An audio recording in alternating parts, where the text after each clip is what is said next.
साहेब उमेदवारी अर्ज भरलेला आहे, आता खऱ्या अर्थानं काउंटडाऊन सुरू झालेलं आहे, काय सांगाल?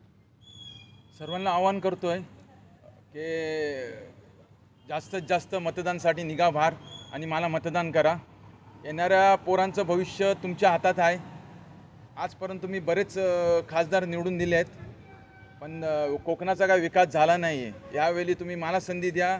5 वर्षामध्ये एकदाच संधी येते. ही संधी तुम्ही मला द्या आणि 5 वर्षामध्ये तुम्ही आपला विकास करून घ्या.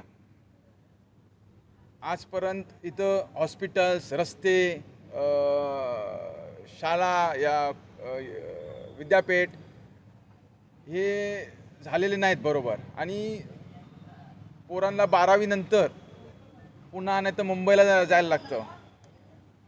तर आपल्याला विद्यापीठ करायचे आहेत, हॉस्पिटल्स करायचे आहेत.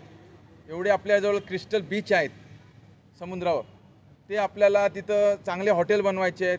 तर पोरांना तिथं जॉब भेटू शकतात. व्यवसाय असला तर पैसा आहे आणि नोकऱ्या आहेत. तर आपल्याला इथं टुरिझम वाढवायचं आहे, छोटे मोठे इंडस्ट्रीज घेऊन यायचे आहेत. आणि अगर मोठे इंडस्ट्रीज पण येत आहेत त्याला नाकार करू नका, कारण की जॉब्स नाही आहेत. आज आपल्याकडे जेवढे इंडस्ट्रीज येतील तेवढ्यांना जॉब्स भेटणार आहेत. तर सर्वांना माझ्या हात जोडून सर्वांची विनंती आहे की तुमचे डोळ्यावरचे पडदे काढा यावेळी आणि मला संधी द्या. प्रस्थापित पक्षांच्या रेसमध्ये तुम्ही असणार का? त्यांचं आव्हान तुम्हाला असेल? हो, विनायक राऊत असो या BJPचा कॅन्डिडेट अजूनपर्यंत त्यांचा डिक्लेअर झालेलं नाही.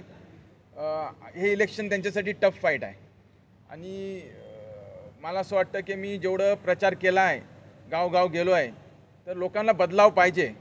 आणि डेफिनेटली ह्यावेळी मत बदलणार आणि कोकण बदलणार.